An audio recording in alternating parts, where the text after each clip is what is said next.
Mit einer Höchsttemperatur von 3 Grad und einer Tiefsttemperatur von -2 Grad.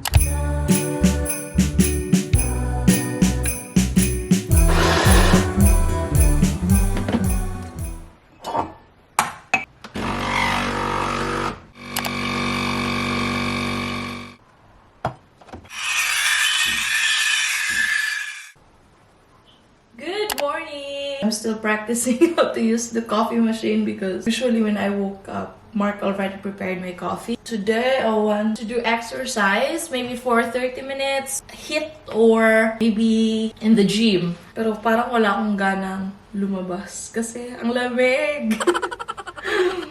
And yeah, I gained a lot of weight. So for the past 3 months, I am just 46. But now, guess what?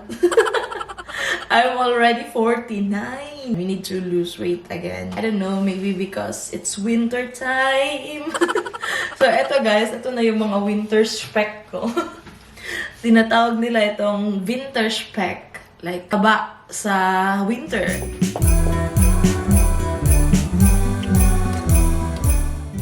Alexa, wie ist das Wetter heute? In Saarbrücken beträgt die Temperatur -2 Grad Celsius bei überwiegend bewölktem Himmel. Höchstwahrscheinlich stark bewölkt mit einer Höchsttemperatur von 3 Grad und einer Tiefsttemperatur von -2 Grad. So guys, when I work out at home, I just search it on YouTube. This is what I usually do when I work out at home. I just search some random videos on YouTube. Maybe it's a HIIT or maybe it's a yoga and everything. I just follow their routine and then keep on moving.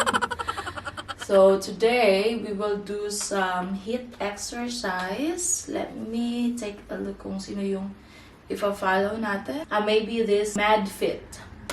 So it's a 30-minute full body, no equipment body HIIT. So by MadFit, we're gonna follow her today. So guys, let's just do 30 minutes. Today I'm going to guide you through a 30-minute full body workout with no equipment. So make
intense. Oh my god, I'm sweating now. So it was a 30 minutes intense HIIT workout without equipment, and you can just do it at home. And yeah, we're done with our exercise. So now I will just take a bath first and I'll see you later.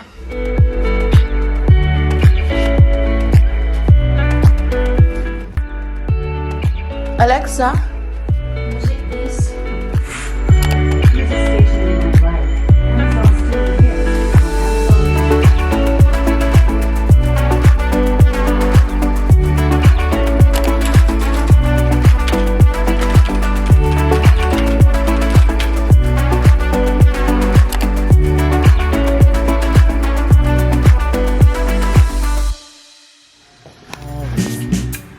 On Christmas Day this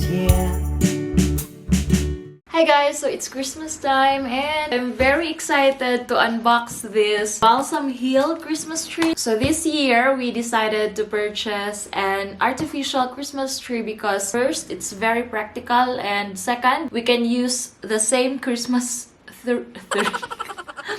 we can use the same Christmas tree, and for us it's a hassle-free because we don't need to throw it away. And here there's really a specific place where you can throw your garbage, like for Christmas trees, so it's very hassle. So yeah, we decided to have an artificial Christmas tree, and for this year we got Christmas tree from Balsam Hill. It is Canadian blue-green spruce. We bought this online and this is 180 centimeters high and it's 40% discount. And also a friend of mine from the US also recommended this brand because she's been using this brand for almost 3 years now, and she said that it's very practical and it's worth the money. We're very lucky because it's 40% off. So yun lang. And yeah, before I will work, I will just do the unboxing. Let's do the unboxing. So it is 180 centimeters high. So yeah, I'm so excited to open this one. Oh, and the shipping was very fast. It took 5 days for this item to arrive. And good thing there's no shipment fee because as what I've mentioned, it is on sale. And they have this promo. So yeah, there's no shipment.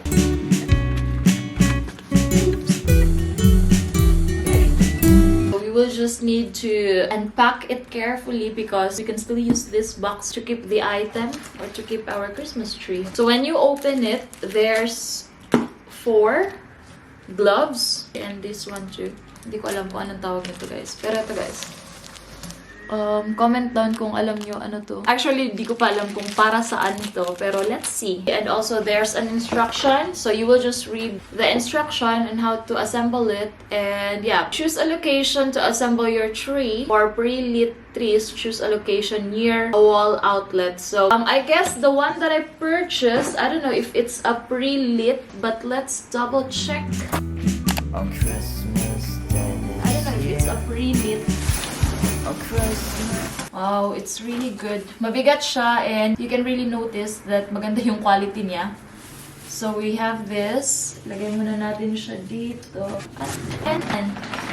Okay. So inside the box, there's this bag that you can also pack your Christmas tree when you want to keep this. It's nice. So we can throw this box and we will use this one instead. It's quite heavy.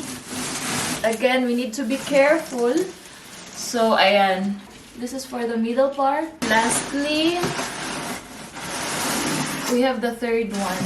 I don't know if this is a pre-lit, but I guess not. And yeah, this is the tree stand. And Mark will help me to assemble this one because kung ako guys, it will take a lot of time and I will be late to my work. These gloves, we can use this one to shape our balsam tree, Christmas tree. Let's follow the instruction, guys. It's very easy to assemble. You just need to follow the instruction. Mark and I will do it together kasi I still have work tonight. Since nalagay na natin yung first part ng Christmas tree, we will shape this using our gloves. If hassle sa inyo gumamit ng gloves, you can also do it without gloves. Pero for the sake of this video, we will do it kasi diba, nilagay nila ito. So there's really a purpose.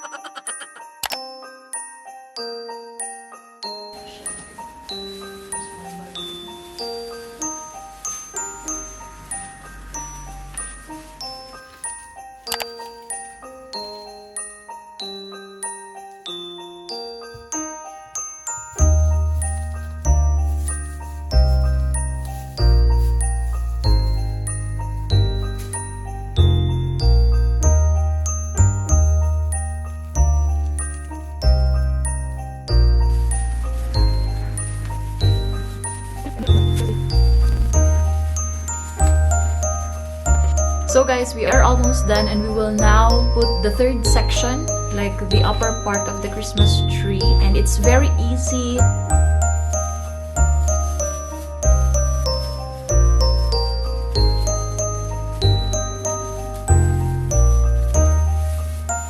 We're done, and yeah, this is how to shape your balsam Christmas tree. We will not decorate it yet, guys, because I still need to buy Christmas decorations. And I hope you will have a great day. And thank you so much for watching. Bye!